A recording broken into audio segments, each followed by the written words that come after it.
Welcome, ladies and gentlemen, to another episode of Riffin' with Griffin. This is episode 8, our special Christmas episode, a little early Christmas gift. And I'm here for you, and with another special theme song. I don't know a lot about Christmas, but there's just one thing I need. I don't need no presents underneath that Christmas tree. I just want a podcast of my own, more than you could ever know.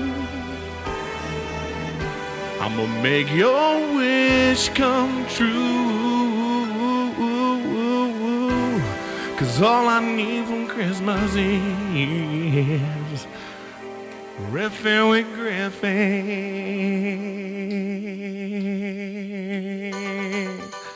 Yeah, Merry Christmas, y'all. All I need is Riffin' with Griffin. Riffin' with Griffin is good.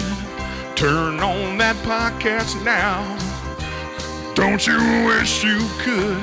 'Cause all I want for Christmas is Eric Griffin and you.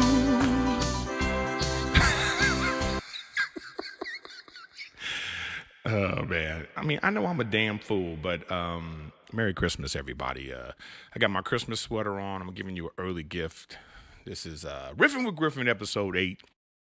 And thank you, everybody that has been subscribing and writing comments, and I've even gotten theme songs people have sent me. It's just been a tremendous ride. I'm glad you guys are on the journey with me, and we'll just see where it goes, right? I'm having a good time doing this, and I appreciate everybody that is sending me love. All right, so today's episode 8 of Riffin' with Griffin, episode 7, I told you I was going to do this. So today we're going to be talking about 3 things. But the main thing is I'm going to talk to you about how to be a stand-up comedian, what you should do. I'm going to just give you my thoughts about stand-up comedy. That's why I'm standing up right now, so I can give you that stand-up comedy energy. And, so that's what the main core of the episode is going to be about. And I keep telling you I like doing these different segments. I've only done one real segment, but this is another one. It's called What You Need to Do. And this goes out to Google. I was on the phone with my mom, who is over 70, and I'm on the phone with her for like 2 hours trying to explain to her how to work her Google Gmail. Her Gmail, she can't figure it out. Like, she says she gets like 100 messages, right? And then the screen only shows 25 messages at a time. So if she doesn't check her emails, all the messages get pushed down to the next page, and she can't figure out how to get to the next page. And when you look at the Google homepage, the motherfucker is complicated.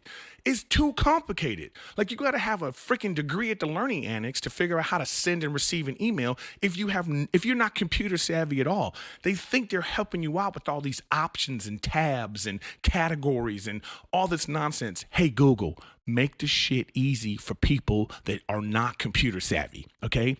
You think you're helping with all that bullshit, but you're not. Because I'm on the phone with my mom for 2 hours, and she still can't figure this shit out. So that was a little quickie of what you need to do. That's for Google. All right, next is, before I talk about being a stand-up comedian, is I saw the movie Creed 2, and I want to talk about it. Creed 2 review. I don't want to just completely trash the movie, because like, I've been on shows, I've been on things, and I hate when critics just bash you. So let me try to be respectful as I can. But I'm not a fan of this movie. Spoiler alert, if you haven't seen Creed 2, go watch it. I mean, the first Creed I enjoyed because how Michael P. Jordan acts. It's just his angst that he had in the movie. I think it lent itself to that story. This guy trying to like live in his father's footsteps, and his father who was a legend, and he's trying to build his own way. But I just don't think it worked in Creed 2. A couple things I didn't like about Creed 2. First of all, I love how they brought Drago back, right? But then when you hear Drago's story, you're like, damn, he lost everything. He was the villain in the first one. Okay, he was the villain. And now he has this son who he's training to box. But He lost everything. His wife left him. Everybody abandoned him. So now he's like a scourge of society. So now he's raising his son for revenge. And his son works in a cement factory or whatever. And he's got to go out and brawl, fight in these like really dingy fighting places. But what ends up happening is you feel for this character. You feel for the son. Like, Baby Drago is not the villain in this movie. To me, he was the hero. He's got this abusive father, and his mother literally left him. His deadbeat mom left him. His father's cruel and abusive and pushing him to the point of like where you don't even know what the purpose of this is in anymore. And then, they have this fight, right? And then I literally was like, well, I want Drago to win. I thought he was a more sympathetic character. Now, some people out there would be like, well, this is good. They did it differently. It only would have been different if Creed would have lost. Because here you have this guy. He's this spoiled, his wife is an R&B singer. She's got a contract. His mom lives in a great mansion. He's got this great legacy, the Creed legacy. He wasn't a sympathetic character. I did not like him at all in comparison to this other guy. The fact that Creed wins in the end, I just was like, I don't like this. I just did not like that at all. And then to top it all off, why did they make their baby deaf? Because in the movie, Tessa Thompson plays a character where she's got bad hearing, so she finally has a baby with Creed, and then like they're worried that this kid's gonna not hear, and then they made it in the movie that the baby's deaf. What? Give us a win, man. Like, this was unnecessary drama. So much crying in this movie and like unbelievable angst and drama for no reason at all. You want the comeback story. You want, Creed beats him up. I think it'd have been better if young Drago, if he was like a villainous type character, but you felt for him. You were like, damn, this kid grew up horrible. His mom left him. His dad's an asshole. And now he's got to get beat up by this American like his father got beat up. What's the point in that? Anyways, Riffin McGriffin gives Creed 2 I gave it I wasn't a fan. I have a UFC fighter friend, my buddy Eric Koch, who we're on Worst Fire Team Ever together.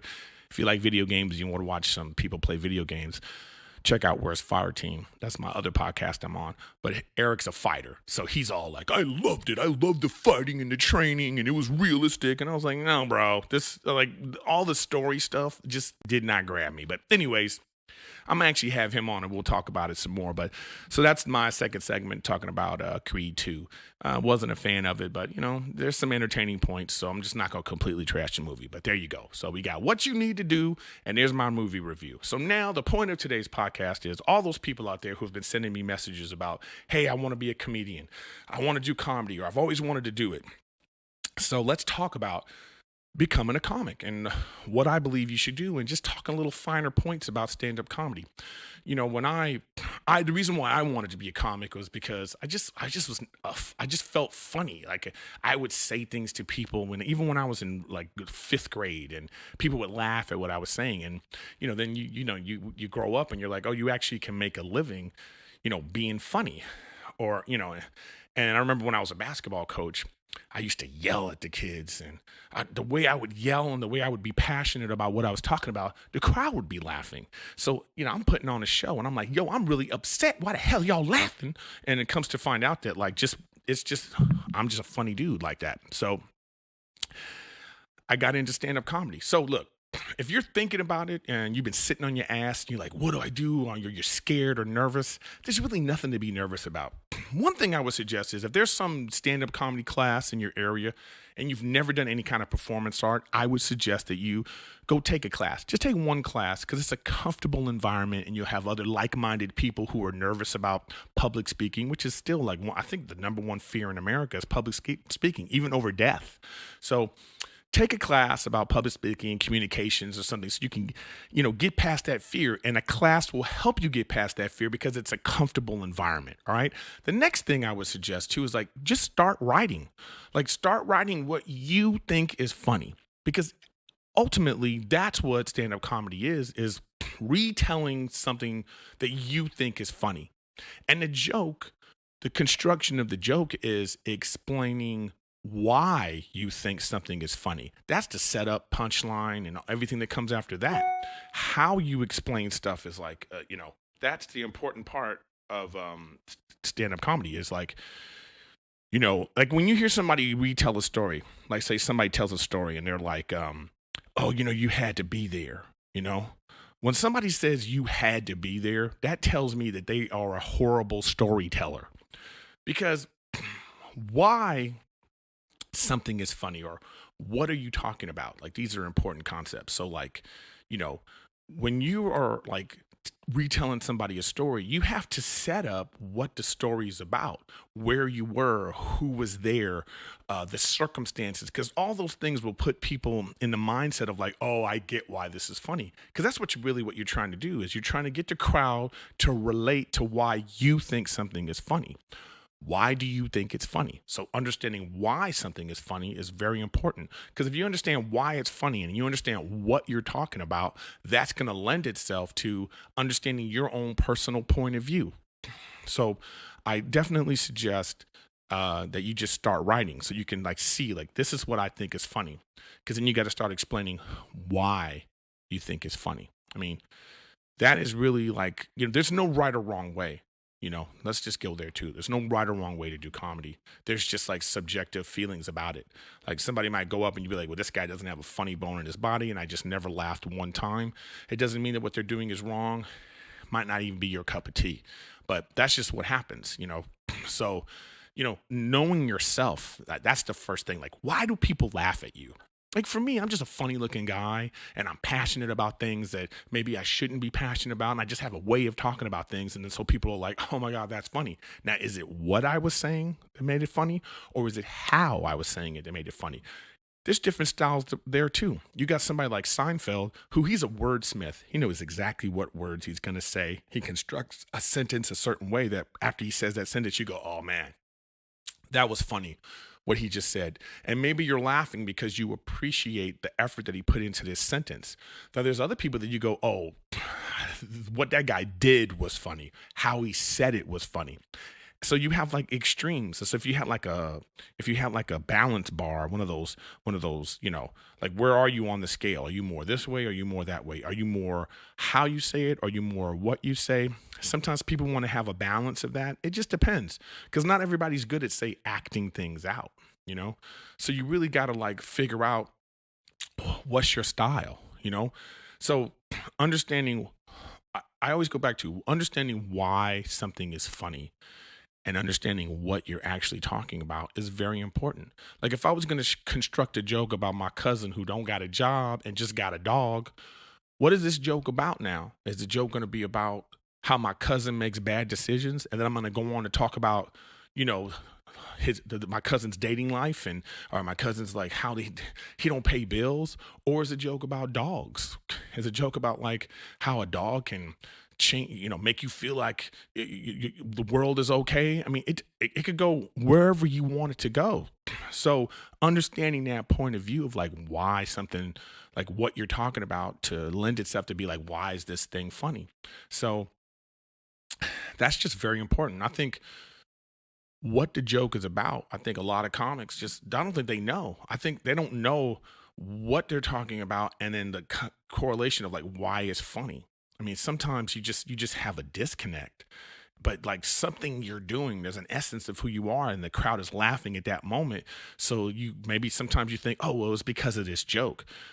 But if you intellectualize it and you go like, why are they laughing? Are they laughing because of what I look like, or like, are they commiserating with what I'm saying? So another thing with that is how you feel about something.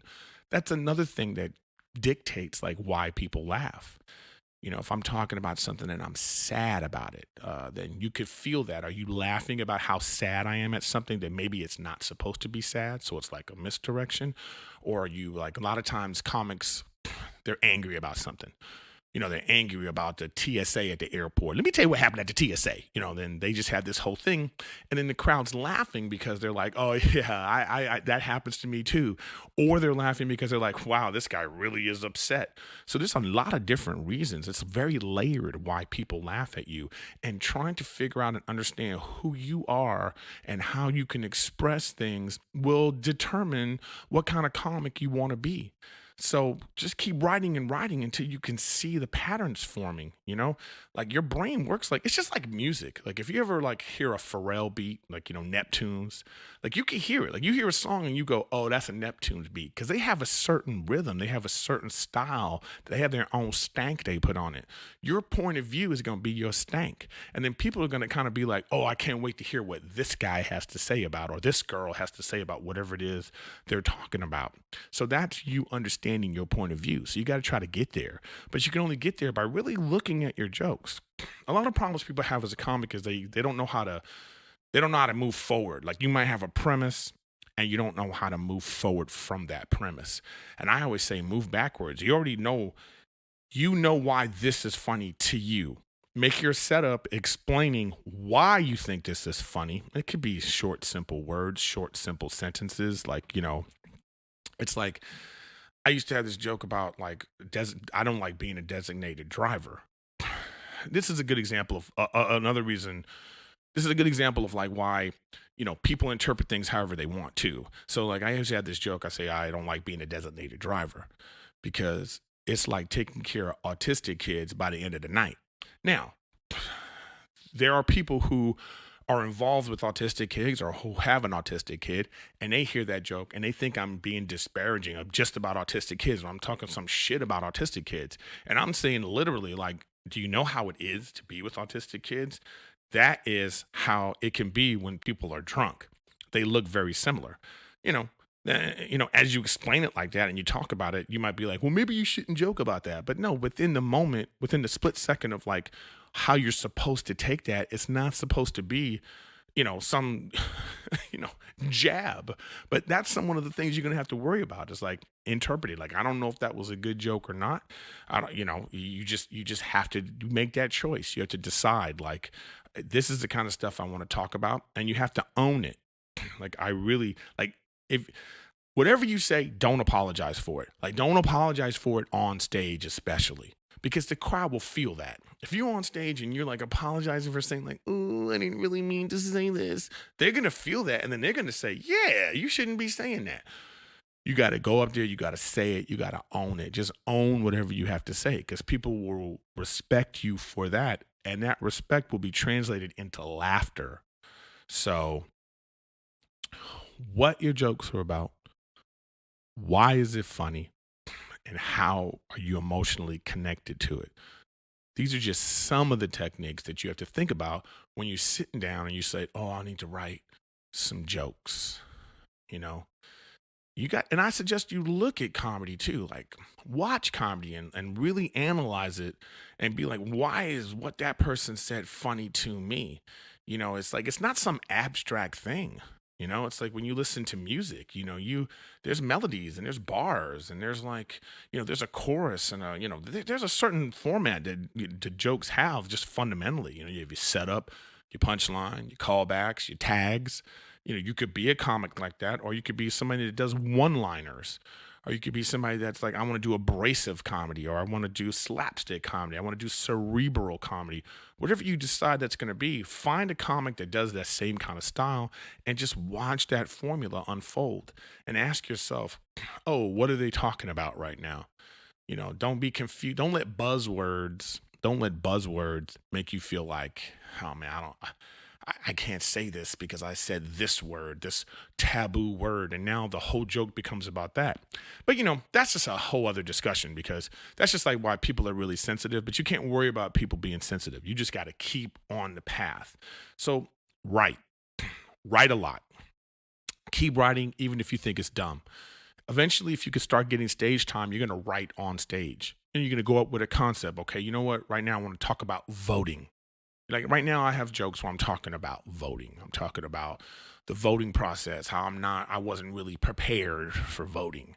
I didn't know this stuff. The pamphlets came and I had read all these things and I was like, I don't know who these judges are. So it was like I'm trying to talk about, I'm trying to develop it into a point of like, this is how I feel about this. And am I trying to give a message about voting? Like underneath what I'm talking about, am I getting on the crowd? Because I feel like voting is, people aren't really informed about voting, and I'm trying to show them, hey, none of you fucks are informed. Is that my message? And is that funny? So as I'm going through the process, you go through this trial and error where you're going to say things and you're going to be like, okay, I don't know if that part worked. And that's why you have to perform, record your performances. Make sure you try to record, even if it's just a voice recording, and listen to it, listen back to it. And that's going to be hard because a lot of people don't like hearing their own voice, but you got to go back and listen to it. So you can be like, oh, I didn't say that word right. Or, ooh, maybe I should have paused there. And then you'll start to analyze. Like right now we're intellectualizing stand up. We're talking about it in these like, why is it funny? What are you talking about? What's your point of view? When you actually do it, you got to forget about all this and just naturally just do what comes natural. With practice, you're going to start to hone in what your technique is. So, but definitely you got to start with writing, hey, I think this is funny. Because at first, when you first start writing jokes, it's going to be hacky. You're going to think you're brilliant. You're going to think like, oh man, no one's ever thought of this. No. But trust me, whatever you're thinking of, people have thought of it. Someone's already done it. So you have to put your own stank on it. What do you feel about this particular subject? And it's hard. And like, you got like Trump is in office. So a lot of comics talk about Trump. But they're going to talk about the same things when things happen in the news and the media. So you have to learn your point of view of like, this is what I feel about it. This is my take on it. In my last special, I was talking about the national anthem, and it was like, this is my take. This is how I process it. So I'll bring up something, and then I'll put it in another situation that makes it sound ridiculous. So in my special, I talk about, I think we should get rid of the national anthem, because you can't just have a ceremony whenever you want. It's like if you went to the supermarket and church broke out. So then I do an act out because that's my thing. I love acting things out. I love and by the way, stand-up comedy is very much acting. The audience is your scene partner and you have to listen to them. Like you get a vibe of like when they don't find something funny, or when they're paying attention to you, or when and you even get a vibe sometimes when they don't like it. So you have to listen. But anyway, that's my style. So I'll bring up something sort of serious. I'll say how I feel about it. And then I'll say why. Instead of explaining why I don't like this, because I'm not a wordsmith like that, I just put myself in this situation that'd be ridiculous. So I'll act it out like I'm in the supermarket, like price check on aisle 7. And then a reading from the book of John, according to, and then, then you just have this funny visual of me. Then I kneel down on the ground like I'm doing the communion. So you just get this, like, I'm just painting a picture that way. So you have to find out what your style is, at first when you do it, you're going to be a little preachy. I don't think that ever goes away, by the way. When you first think of something, you want to be preachy. It's in your mind too. It's crazy. Like when you come up with a joke, like these thoughts are in your mind and you know why it's funny because you're processing in your mental computer. So you're like, well, it's funny because of boom, boom, boom, boom. And you don't even realize like 1,000 things might be going on in your head that make this thing funny to you. And then you go on stage and you have to try to express all of these thoughts in your head in one sentence or in a paragraph. And that's the art of stand-up comedy, is expressing something with visual words, or being able to be someone that can articulate things that people will understand like this. You just have to find out what your style is. But anyways, I don't even know if this is helping, but I'm just on here talking about shit because when you do a podcast, you got to talk about stuff. But anyway, just remember, why is the joke funny to you? This joke is funny to you. Like, so for me, I think this joke is funny to me because of this. That's your setup. You're setting it up in there. And then what is this joke about? Obviously, you're going to need to express that clearly. And then how do I feel about this? that also is within the joke. And then if you're a physical person, you might want to do you might do an act out, you know, just like you're creating a scene. And then that's why people are laughing because they now relate to that more. That to me is easier than these people that have to use just words. I admire people that like they can set a stage with just a sentence or two and you're there. That's a gift, you know? If you're like an animated person like me, then, you know, you're going to like be up here, you know, one of my most funniest jokes to me when I first was coming up was like, I would be like, you know, I have hairy knuckles, you know, and then like I would talk about going to the Middle East and how people in the Middle East are hairy, you know, and I would be like, you know, people would laugh, and then I'd be like, especially if there's Middle Eastern people in the crowd, you know, because when I went to the Middle East, I was in the Middle East doing this. That's what was crazy. I was like, oh, you guys are hairy. And then I'd be like, I don't know what the women are laughing at. You just as hairy. You need a razor this big. And I would get the microphone stand and be like, and then I would do a razor sound into the microphone. And then I would act out like that I'm shaving my eyebrows and shaving my underarms. And I would put the mic down like I was shaving my crotch. And it just was one of those things that like people just died, you know, every single time because it's just such a silly thing. So sometimes you can craft a joke or an act. The reason why I like act outs because it's very much like music. Like you can hear your favorite song over and over and over again. So what I love about act outs is that, you know, even if people have heard the joke, they might sit here and be like, oh man, he's going to do that thing and it's going to be so funny. You know, my buddy Bobby Lee is like that. Bobby is just such an animated character on stage, and his set is like he'll do the same set like, you know, sometimes like for a year, and you're just sitting in the back like, I can't believe I'm laughing at this again, but it's because of how he does it, and you believe him every time. So that's like the sign of someone that is a good performer, good entertainer. And then there's other people who like they just can't say the same thing over and over again, and they're just so intellectual that they have to like, oh, I have to do a different set now, or oh, that was last, you know, month. Now I'm talking about this. And you know, that's a gift too. You know, it's just like I said, there's no right or wrong way. So remember, why is it funny? What are you talking about? And I guess my last tip is remember this, try to work backwards if you get stuck. So a lot of times you're writing something and you're like, I don't know where to go. So if you have this thing that you know is funny and you can figure out how to explain it, then you know what? Work back and lead into it. Because then this becomes maybe a better callback, or it becomes a tag, or it becomes like, you know, it just becomes like, you know, the rule of threes are important. You know, you talk about something, you do three things, you know, like this could be one of the three now, and now you're still in the same vein, you're still in the same subject. I mean, me personally, I like to stay on subject. There's no right or wrong way. I keep saying that, but sometimes you could stay on subject.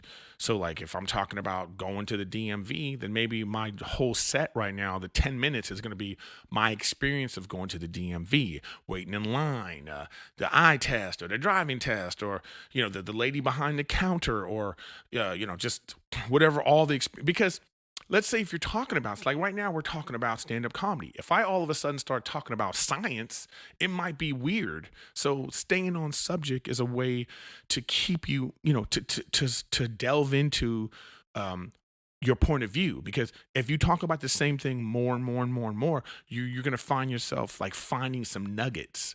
But get some stage time. Find out where the open mics are in your area. They used to have a thing called Chuckle Monkey when I was first coming up. I don't think it's a website anymore, but it was like a list of all of the open mics. I'm sure there's something like that out there. Maybe if I find something, I'll put it in the comments underneath the video to figure out like where you can go to do open mics. But you should find it wherever you are. You know, wherever you are, like find a place. There's always some cafe. There's always some place doing open mics. And just go up there and do it. Get past your fear and just do it. Who cares if it's funny or not, or who cares if you don't know what the hell you're doing? Because you're not making money. This is just for you to learn and grow. So find that open mic. Get off your ass. Don't be afraid. Just do it. You know, like I said in the beginning, I suggest that you take a class if you've never done it before, because it really is a comfortable environment. Like it feels good. You're just in there with other people, and you guys are commiserating, the fear you have, you get a peer group, and then those are the people that you're going to start going to open mics with too. So I remember I took a class when I first started, and my first performance was at the Comedy Store, and then everything else is history after that. So find a class, keep writing, get off your ass, get out there and perform. If it doesn't work out, at least you tried. But those people that are serious about it, you got to keep going and you can't stop. You're gonna have horrible sets. You're gonna have a horrible time. You're gonna hate the people there. You're gonna fight with other open micers. There's gonna be people who are gonna tell you you stole my joke. That's my joke. People always think they own subjects. But quick story. I remember when I first started, long, long time ago. This was my before I quit and then came back. Jurassic Park was like a big movie. That's how long ago this was, y'all. 90 something, And then I had this joke about Jurassic Park, like the biggest movie of the year, $300 million in the box office. So comics think that they own the right to talk about this movie that everybody fucking saw. It doesn't make any sense. So, I had this joke about this is terrible, by the way, but it was like my mom was trying to hook me up with somebody, and I was saying it was a fat girl, and I knew she was coming because, it was a Thanksgiving. I remember it was a Thanksgiving joke. So I was like the older girl. I knew she was coming because, it was like I would go boom, like Jurassic Park, and I'd be like the cranberry sauce was jiggling, that whole, even talking about it is just stupid. But I had some other jokes about, and then this comic came up to me like, yo man, you doing my Jurassic Park jokes. Like, motherfucker, go fuck yourself. You know what I mean? Like when somebody comes up to you about something that is in the news or something that is not personal to them and they acting like you taking their joke, tell them to go fuck themselves, okay? Because that pisses me off. Accusing people of stealing is just as bad as stealing if you don't have proof. Oh man, I remember I had some comic buddies. They all had this dumb joke about how hunting is not a sport because the animals aren't playing. There's so many comics to do this joke about this, and they think they're so brilliant. And then they see somebody else doing it, and they're like, yo, man, that's my hunting joke. You all should go fuck yourself. That's how I feel about that. It's like you're not that. And then you look online, and there's black and white footage of comics doing the same joke. I mean, you just have to find your own take on it. I mean, that's just what happens. And there are going to be jokes that you just can't talk about anymore. A classic example is airplane food. So many comics were traveling back in the 70s, 80s, and then everybody had an airplane food joke. Then that just became one of those things that, dude, comics don't talk about airplane food anymore. Another one like that as an example is, what do you call it? The side effects of medicine. Like you see a commercial and then they do the side effects. If you're doing a joke about that, stop. Just stop now, okay? Because that's not funny. People are going to be like, ugh. But we all still have jokes like that. Like we think that, I want to be the first person to have a take on this. It's just not. I had this new joke, even right now, where I'm talking about, I want self-driving cars because I don't want to talk to the Uber driver, and in fact, that should be on the app. Don't talk to me. So that's my joke. That's how I do it, right? And one of the waitresses at this comedy club I go to at the Laugh Factory, Shelby, she sent me a message. I'm so glad you're doing my joke, because she wrote on her Facebook as if this chick thinks I'm looking at her Facebook. But anyway, she's like, oh, I did this joke, and I was like, damn. Then I thought, of course, there's probably comics all over the freaking country who's doing I don't want the Uber driver to talk to me. So you catch yourself sometimes and you're like, oh man, I thought it's just funny to you. But as long as you own it and just put it out with your own energy and point of view, and then you'll just move on. Last tip is don't fall in love with your material. This is why. Don't fall in love with it to the point where you're out there like, that's my joke. This is my joke. A lot of new comics act like that. When you're a new comic, you're going to think these words are so precious. And just remember, the words and the jokes are not what make you. You make you. You're the one that makes this funny. You're the one people are going to want to see. So don't make excuses. You hear somebody doing a joke. Oh, man. Okay, very, very last story. I used to have this joke about Jesus on the cross. you know, because I would be like, Jesus is about Jesus being in shape, then I'd be like, he's up there showing off, and I would do like this. And then like I saw like so many other people had these jokes about, oh, Jesus has 6-pack abs and this and that. And then people come to you like they think that's so original. And they come at you like, yo, man, that's my joke. That's kind of my joke. And you're just like, in the beginning, I was like, are you kidding me? You mean you think you own Jesus? That's what you're telling me right now. You think talking about Jesus, you've cornered the market on talking about Jesus. So then you know what you do? As I became an older comic, I knew that, okay, got to move on from that. Okay, last story as an example. In my special, I have a joke about, how it's not as racist as we think it is. Because when you go to soccer matches in Europe and they're throwing bananas at black players. And then I say, if one banana hit LeBron James, and then I go on to say, and originally I would go on to joke and say like, I would make the reference to Banana Gate. That's how I said it in reference to what I was talking about. And then Chappelle comes out with a special and he has a whole thing about Banana Gate in his special, his own thing.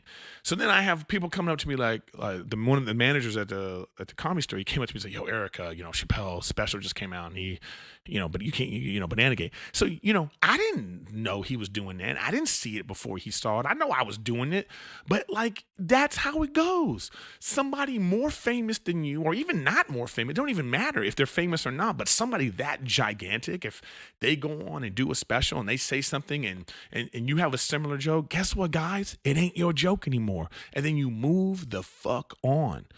Don't fall in love. And I know how easy it is to fall in love with your material. Fuck, you're just like, that's my joke. I love doing it. But trust yourself that you are going to find other things to talk about and you're going to bring that stank to it. Find out what your comedy stank is and put it on everything that you say. But anyways, y'all, thank you for listening to Riffin' with Griffin. This is episode 8.